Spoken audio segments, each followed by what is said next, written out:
너희 아버지의 자비로우심 같이 너희도 자비로운 자가 되라. 비판하지 말라. 그리하면 너희가 비판을 받지 않을 것이요. 정죄하지 말라. 그리하면 너희가 정죄를 받지 않을 것이요. 용서하라. 그리하면 너희가 용서를 받을 것이요. 주라. 그리하면 너희에게 줄 것이니 곧 후히 되어 누르고 흔들어 넘치도록 하여 너희에게 안겨주리라. 너희가 헤아리는 그 헤아림으로 너희도 헤아림을 도로 받을 것이니라.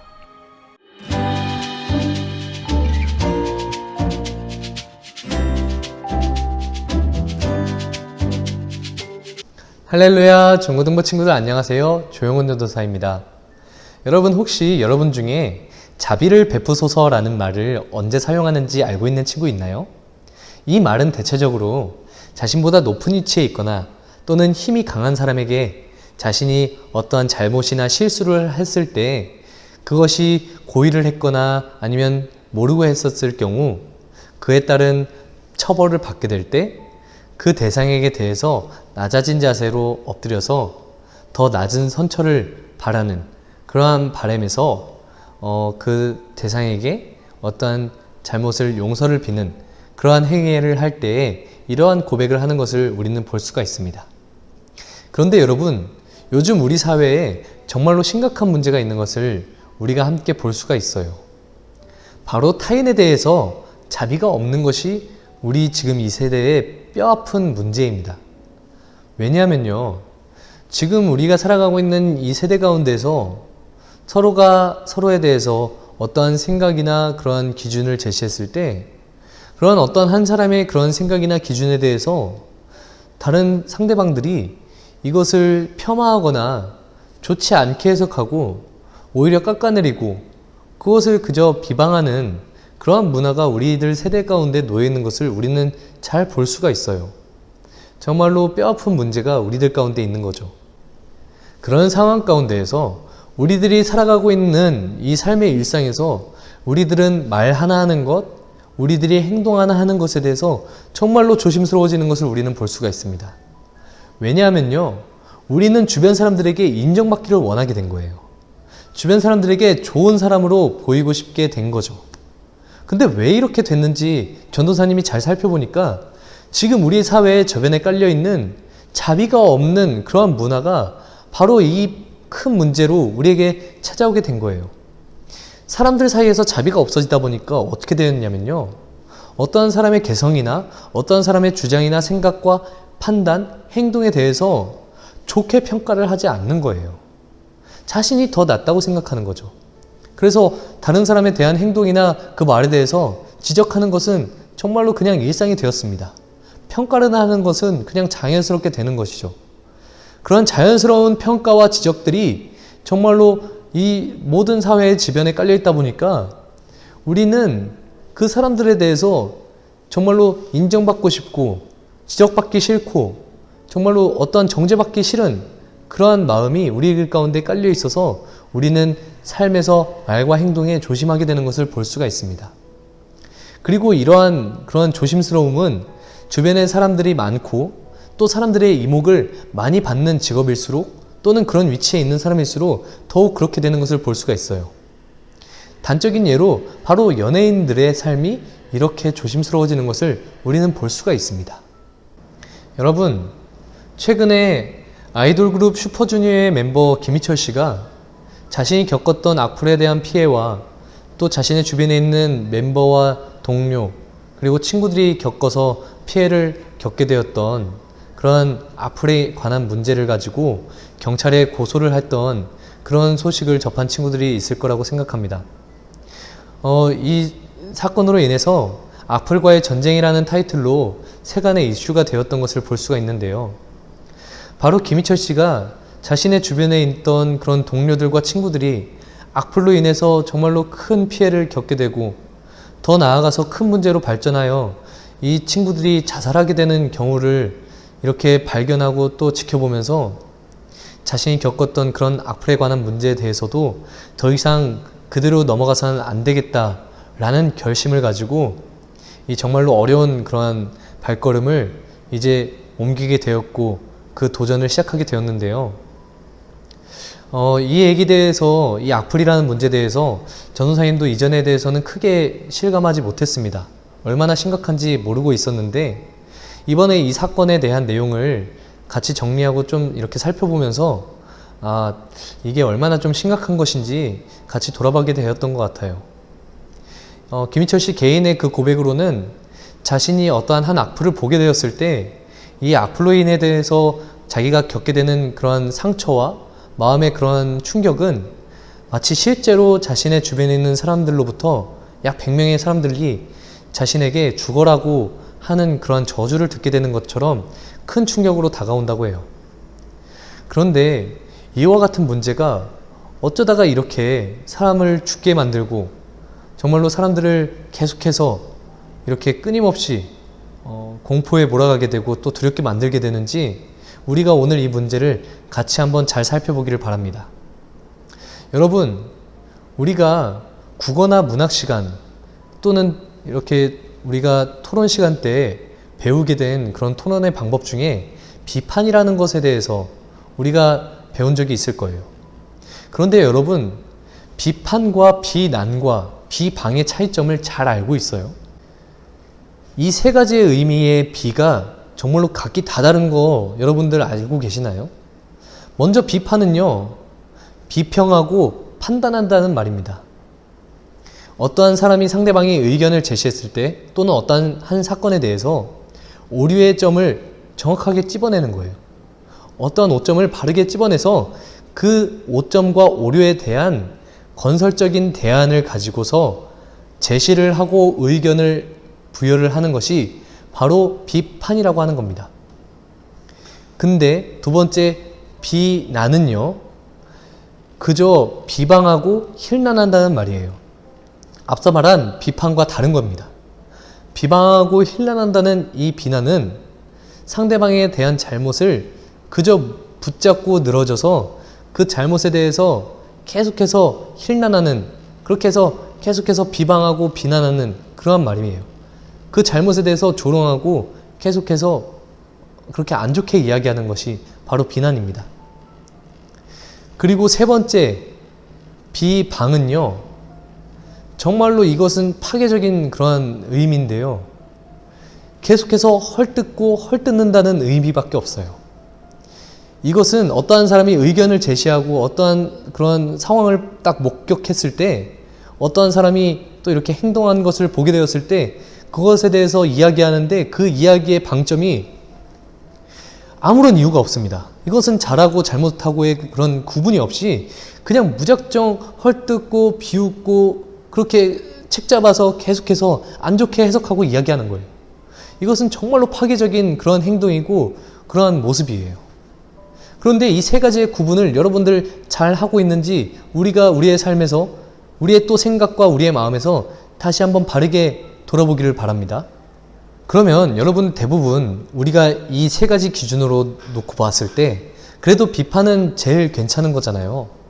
뭔가 건설적인 그런 새로운 대안이 나올 수 있고 뭔가 브레인스토밍처럼 이렇게 여러 가지 의견들을 딱 이렇게 모아서 그 중에서 좋은 의견을 서로 보완하고 보완할 수 있으니까 이 뭔가 비판하는 것이 괜찮을 것 같잖아요. 그런데 오늘 본문에서 예수님께서는 비판도 하지 말라고 하시는 것을 볼 수가 있어요. 왜 비판하면 안 될까요? 예수님도 그 바리새인들과 사두개인들 또 서기관들에게 비판을 하는 것을 볼 수 있지 않아요? 바리새인에게는 독사의 자식이라고까지 제대로 그 앞에서 정말로 독한 말을 또 하시는데 이것이 예수님께서 하신 비판이 아니었을까요? 이거는 정말로 너무 심각한 표현이기도 하지만 그 외에 다른 부분에서 바리새인과 사두개인 그리고 서기관들에 대해서 지적하는 것을 우리는 볼 수가 있습니다.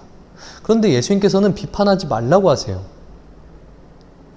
왜 그런가 했더니 이 비판, 예수님께서 하셨던 비판, 그 마음의 중심에는 적어도 그 사람을 죽이려고 하는 것이 없었을 겁니다. 평화를 깨트리려고 하신 것이 아닐 거예요. 정말로 그 한 사람 한 사람을 사랑하는 마음에서 그 정도의 강도 높은 말씀을 하신 걸 거예요. 그런데 그것이 우리 죄 많은 인간들에게는 쉬운 방법이 아니기 때문에 비판하지 말라고 하신 것을 우리는 볼 수가 있습니다. 그래서 앞서 말했던 지금 이 문화에 자비가 없는 문화라고 전도사님 이야기했잖아요. 그렇다면 이 자비가 없는 세대에서 누군가를 정말로 자비롭고 너그럽게 포용하고 사랑하는 마음에서 제대로 옳은 비판을 하고 이야기할 수 있는 그런 마음이 우리에게는 과연 얼마나 있을까요? 그런데 그 마음이 온전히 있지 않고 그 마음에 조금이라도 상대방을 향한 어떠한 다른 마음, 정말로 너그럽게 상대방을 생각하는 것이 아니라 내가 이 이야기를 함으로써 상대방보다 더 나은 위치에 있겠다고 하는 어쩌면 그러한 욕심이나 어쩌면 다른 시기나 질투, 그저 상대방을 비하하기 위한 그런 마음 또는 상대방을 정죄하기 위한 그런 마음, 그것으로 인해서 즐거움을 얻게 되는 그런 마음에 있어서 다른 사람을 비판한다고 한다면 그것은 더 이상 비판이 아닙니다. 예수님께서는 바로 이 부분을 염려하셔서 우리에게 비판하지 말라고 말씀하셨던 거예요. 예수님은 오늘 맹인이 맹인을 인도할 수 없다고 말씀하십니다. 그러면서 또 나아가서 말씀하시는 것은 어떻게 자신의 눈앞에 있는 들보도 제대로 간수하지 못하면서 옆에 있는 형제의 눈에 있는 티끌, 작은 티끌이거든요. 이 티끌이 눈에 있는 것을 보고 그것을 빼라고 이야기하느냐라고 말씀하세요. 이 눈앞에 있는 들보는요, 정말로 앞을 아예 볼 수가 없는 상황입니다. 들보는 집의 그 지붕이나 이렇게 기둥을 받쳐주는 중심 기둥을 이야기하거든요. 근데 그 엄청나게 무거운 기둥이 바로 자신의 눈앞에 있어서 정말로 맹인처럼 한 치 앞도 볼 수 없는 사람이 어떻게 다른 사람의 눈에 있는 그 자그마한 티끌, 정말로 작은 먼지와 같은 그 티끌을 빼라고 이야기할 수 있냐는 거예요. 이 말은 어느 누구도 자신의 눈앞에 있는 들보를 함부로 이것을 정말로 바로 치울 수가 있는 사람이 없다는 거죠. 그러면 모두가 눈앞에 있는 그 들보를 가지고서 살고 있는데 그것을 가지고 다른 사람에게 지적하거나 다른 사람 보고 이렇게 저렇게 하라 제시한다는 것 자체가 정말로 모순이라는 것을 예수님께서는 오늘 말씀해 주고 계신 겁니다. 더 나아가서 이 들보가 눈앞에 있다는 이 문제는요, 결국 우리의 죄의 문제를 예수님께서는 이야기하고 계시는 거예요. 우리는요, 모두가 다 죄를 가지고 있는 사람입니다. 우리들 중에서 단 하루도 나는 죄 없이 살 수 있습니다 라고 고백할 수 있는 사람은 한 명도 없어요. 예수님께서는 항상 우리의 마음의 중심에 무엇이 있느냐, 우리의 삶에 어떠한 삶을 살아가고 있느냐, 우리의 삶의 그 중심의 고백이 무엇으로 중심을 잡고서 살아가고 있느냐 라고 계속해서 돌아보라고 말씀하고 계세요. 그런데 그 마음의 중심에 예수님이 없는 경우가 너무나도 많다는 거죠. 우리의 삶의 행동들 가운데서 예수님이 없이도 잘 사는 것처럼 살고 있는 삶이 우리에게 너무나도 일상화가 되어 있다는 거예요. 그러면서 다른 사람을 보고 다른 사람의 어떠한 행동이나 말과 잘못에 대해서 그저 비난하고 지적하는 것은 설령 그것이 좋은 의도에서 비판한다고 한들 우리의 마음에 그 놓여있는 그 죄의 문제 하나도 해결하지 못한 채 어떻게 다른 사람을 걱정할 수가 있냐는 거예요. 이건 마치 맹인이 맹인을 걱정하는 것과 같아서 맹인이 맹인을 인도한다면 결국 깊은 수렁에 빠질 수밖에 없습니다. 그래서 우리에게 정말로 오늘도 절실히 필요한 것은요, 우리를 너그럽게 사랑해 주시고 자비롭게 용서해 주시는 예수님의 사랑과 하나님의 그 너그러우신 십자가의 사랑이 우리에게 정말로 필요하다는 거예요. 그 구원의 은혜가 우리에게 절실히 필요하다는 겁니다. 하나님께서 우리를 자비롭게 여겨주시지 않았으면 예수님을 이 땅 가운데 보내주시지 않았어요. 하나님이 정말로 죄인 되어서 죽을 수밖에 없었던 그런 우리의 삶 가운데 찾아오시지 않았다면 예수님이 우리 가운데 찾아오실 수 없습니다. 정말로 우리는 아무런 조건 없이 하나님의 구원의 은혜를 받은 사람들이에요. 오히려 더 볼품없고 더 심각한 죄의 문제에서 계속해서 살아가고 있는 것이 우리의 모습이에요. 그런데 그러한 상황 가운데 놓여있는 우리를 어떠한 조건을 제시해서 하나님이 구원해 주실 수가 있겠어요? 하나님께서 만약에 조건을 가지고 우리에게 찾아오셨다면 우리는 구원받을 수 있는 조건이 있는 사람이 단 한 사람도 없어요. 이것을 우리가 오늘도 명심하길 바랍니다. 그렇다면 우리도 그러한 상황에서 구원을 받게 되었고 예수님을 믿게 되었는데 우리 주변에 있는 사람을 우리는 어떻게 섬기고 도와줄 수 있을까요? 우리는 하나님의 자비로운 그 마음을 함께 공감하며 주변에 있는 사람을 대해야 합니다. 이 사회에 나아가서, 이 세상에 나아가서 우리는 하나님께서 주신 그 너무나도 크고 넓으신 자비로운 그 십자가의 사랑을 가지고 살아가며 우리가 주변의 사람들을 섬겨야만 해요. 어떠한 실수를 하는 것이 있습니까? 가족의 구성원, 우리의 부모님, 우리의 형제자매, 우리의 친구들이 실수하는 모습이 있어요? 우리가 그것을 더 품어주길 바라요. 주변의 사람들이 실수하고 잘못 해석하고 잘못 말하는 것들이 있나요? 잘못 행동하는 것들이 있어요? 그것들을 우리는 너그럽게 받아주길 바라요. 근데 그 먼저 앞서서 우리는 먼저 우리의 눈에 있는 들보를 빼내는 작업을 해야 합니다. 날마다 우리는 예수님을 우리의 마음의 주인으로 모셔야만 해요. 주님 앞에 날마다 회개하며 기도하고 날마다 우리는 주님의 말씀에 붙들려서 날마다 예수님과 함께 동행하는 그런 삶을 살아야만 합니다. 그때 우리 심령 가운데서 진정으로 너그럽고 자비로운 그러한 마음이 솟아날 수밖에 없어요. 그렇다면 우리는 그런 삶을 살아갈 때 우리의 삶의 중심에서 날마다 예수님을 구하면서 살길 바랍니다. 그리고 그 예수님과 함께 동행하면서 주변을 변화시켜가는 우리가 되길 바라요. 그래서 우리의 그런 문화 가운데서 이제는 자비가 없는 문화가 아니라 정말로 자비가 넘쳐나는 문화를 우리가 삶으로 살아가길 바랍니다. 악플보다는 우리가 이제는 선풀을 하며 살기를 바라요.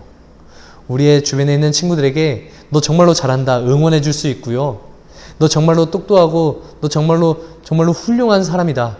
너는 정말로 귀중한 친구다 라고 고백하며 살아갈 수 있는 우리가 되길 바라요. 그래서 우리의 주변, 우리의 가족과 우리의 친구들, 우리의 학교의 문화와 우리의 학원의 문화 하나하나 변화시켜 나가는 그 삶의 중심에 놓여있는 우리 한 사람 한 사람이 다 되길 바랍니다. 그래서 우리 예수 그리스도의 선한 영향력을 이 땅 가운데 비춰나갈 수 있는 빛과 소금의 역할을 감당할 수 있는 우리 모두가 되기를 전도사님 이 자리에서 기도하고 또 바라고 그렇게 살아가도록 노력하겠습니다. 오늘 우리가 함께 기도하고 마치도록 할게요. 사랑의 하나님 감사합니다. 우리의 삶에 맡겨주신 그 귀한 은혜들, 우리가 그 하나님의 자비롭고 넓으신 사랑으로 우리가 우리의 마음으로부터 변화되고 우리가 죄의 용서함을 받아 살아갈 수 있도록 주님 우리에게 주님 큰 은혜를 허락하여 주시옵소서. 그리하여서 날마다 예수님을 우리의 마음의 중심에 모시고 그렇게 삶을 살아갈 때에 우리의 삶의 자리에서 우리 주변의 사람들에게 용기를 돋아주고 또 소망을 부어야 하고 또 그 사람들을 더욱더 섬기며 살아갈 때에 이 세상에 변화되는 그 삶의 중심에 우리가 다서서 그렇게 주님의 선한 영향력을 행사하며 살아갈 수 있도록 주님 우리와 늘 함께하여 주시옵소서. 그렇게 우리가 빛과 소금이 되어 이 땅 가운데 살아갈 때에 이 세상이 변화되는 것을, 이 세상에 하나님의 나라가 임하는 것을 우리가 함께 바라보고 또 그렇게 행하며 살아갈 수 있는 우리 모든 중고등부가 되기를 바랍니다. 감사드립니다. 살아계신 예수님 이름으로 기도드립니다. 아멘.